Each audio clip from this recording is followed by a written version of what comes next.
not waste even 1 week with non-productive training. You literally should not, because we're not in the dark ages on this. There's no mystery here. There are reasons why muscles grow. There is a science of productive bodybuilding exercise, and I happen to know what it is with a high degree of certainty. You should not waste even 1 week with non-productive training. In order for you to know that you're not wasting your time, in order for you to know that your workouts are successful, you will need, of course, a reliable or rational standard to gauge or evaluate each and every one of your workout efforts.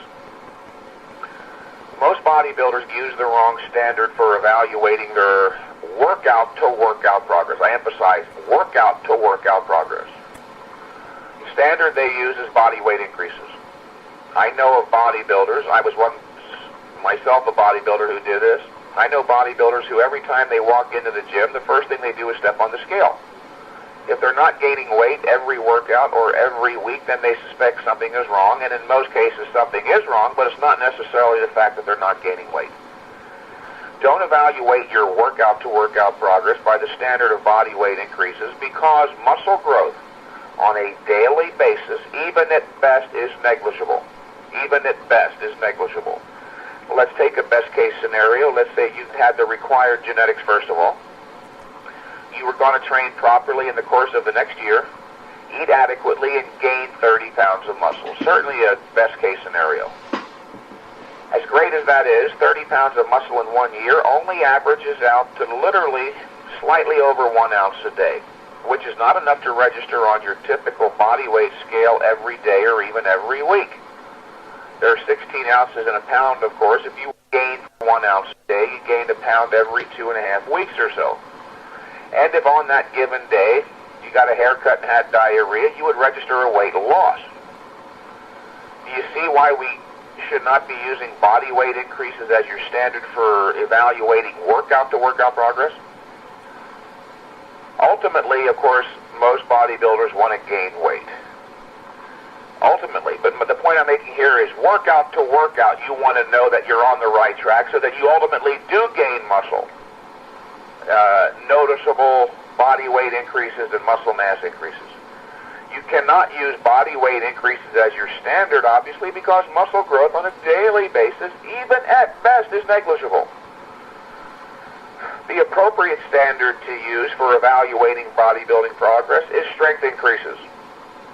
When you're training properly, you'll be going up in reps, in weight, or both, every set of every exercise, or damn near. I have had clients that have gone up on every set of every workout for many, many months. I've had other clients do almost that well, but all of my clients, every one of them makes regular, continual progress, without a doubt.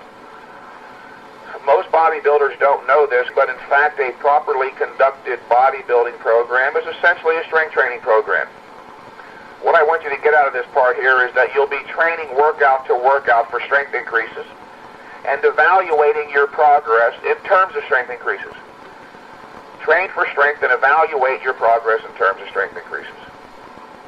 Why do we use strength increases, in fact, as a standard for evaluating bodybuilding progress, you might be wondering? Because there is a relationship between muscular strength and muscular size. If you want to get bigger, in other words, you've got to get stronger. If you want to get bigger, you've got to get stronger. I emphasize that one because there's a reluctance on the part of most bodybuilders to accept that idea. If you want to get bigger, you've got to get stronger. Just the other day in Gold's Gym, a young man was arguing with me about that quite vehemently and at some length. I finally stopped him and asked, what are you supposed to do to get bigger? Get weaker? And he kind of giggled. Furthermore, I said, if there was no relationship between strength and muscular size, it would be conceivable, if there was literally no relationship at all, it would be conceivable that people like Dorian Yates could only curl 50 pounds. When in fact he curls over 200 pounds. He got as big as he did in part because he got as strong as he did. If you want to get bigger, you've got to get stronger. Now, while all that is true, beyond any shadow of a doubt, it's also true, and this is an important follow-up statement, It's also true that for most people, strength increases precede size increases. Most people get stronger for a while without getting bigger.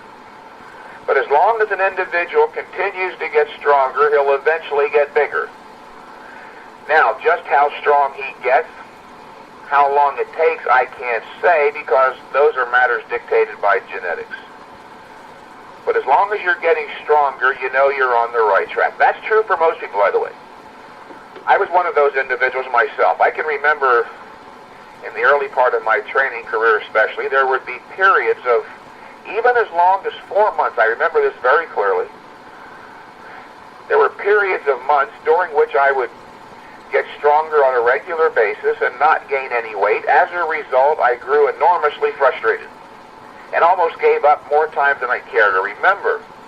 When I say frustrated, I mean painfully, agonizingly frustrated.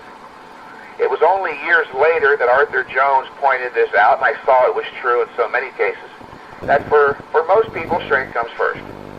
I'm emphasizing it to you here today so that you can avoid my frustration. I don't want you calling me back in 2 months, in other words, reporting gleefully how much your strength went up. Geez, Mike, I went up 80 pounds on my squats, 120 pounds on my shrugs, but I only gained 3 pounds. That wouldn't be bad.